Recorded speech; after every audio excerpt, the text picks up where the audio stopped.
जगन्नाथ समस्त को मु राजलक्ष्मी स्वागत जनाऊँ मोर आ गए मिनी ब्लॉग को। तो आपण तो जानी एटा न पीले मोर दिन स्टार्ट हेनी आ गपी गपी पीवाटा मोर भारी पसंद। अरे समस्त को ओडिया नववर्षर हार्दिक शुभेच्छा अभिनंदन जनाऊँगी। तो सकाळु बापा पूजा करिए बोली कि मु बाड़ी फूल नहीं आसे आनी देकी मु गाधुआ पाधुआ कर देकी रेडी की बाहरी गली मंदिर। आज बहुत ही शुभ दिनटा हनुमान जयंती पणा संक्रांति आउ महादेवंकर 12 भी। माँ छतुआ भोग बनईला खाई देकी बाहर ही थी कि माँ कहला आज संक्रांति अलता पिंधती अलता तू भी पिंधि दे। किंतु एटा सत कथा अलता पिंधिले गोड़ दीटा भारी सुंदर देखा जाए। माँ कहीं खाली गोड़े जाता जे मुझे भी अलता पिंधिदेली। अलता पिंधि सारा पर सी मत कहला कि गोड़ दीटा तोर हेले भी खाली खाली लगुच ने पाउज भी पिंधि दे। पाउज भी पिंधेली माने आज मुहट बेसी गोड़ दीटा को सजे देछि। हाँ हाँ सी एठी मते गाली ही करूचे कहीं मुझे कही मंदिर लेट रे जीवा भिड़ कम थे। अरे यार एठी आसी देखला बेलू तो भिड़ बेसी ना किंतु कम भी तो नांती।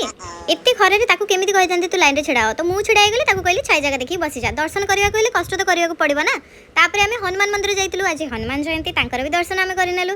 देखिली सेठी भाई जणे दही शरबत बनाउथिले सुंदरी देखा जाउनी एत्ते खरारे एत्ते गरम रे टिके टिके ठंडा टिके टिके राग सेटा भी दही रे हिची। ओहो पी देकी आम दी जण का मन पूरा शांति। किंतु घर को फेरला परे मो मुंड आ शांति रे नाही भारी जोर मुंड बिनुतला भारी जोर मुंड बुलो भी थिला। सकाळु किछि खाइ नथिली दिन गोटाए जाए बट मो दीदी एत्ते भल कौन कहबी से पूरा लंच रेडी करके थोईदेला मो पाई। आसला बेलू देखिली रुटी को डालमा खट्टा पूरा सिंपल खाଇବା रेडी अच्छी खाई देकी जस्ट रेस्ट करने जाऊ ही थी। बापा कहले तू पा तो सांग मान को डाकिछु पणा पीवा पे तापर कौन आ रेस्ट करी उठिकी प्रिपरेशन लगी पड़िली। मार भी मुंड बिंदुला दीदी भी सकाळु घरे पूजा करूला ताकू भी दिन 11टा हो गला पूजा सारू सारू तापर से रोसई भी करला। तो भाविली कि मुई सब किछि कर दउछि। बापा मझे मझे आसिक पचारथिले कौन किछि दरकार अछि कि नाही बोली कि देखुनांती केते सुंदर से मु सजाई देछि। चालन तो एबे बनैबा पणा।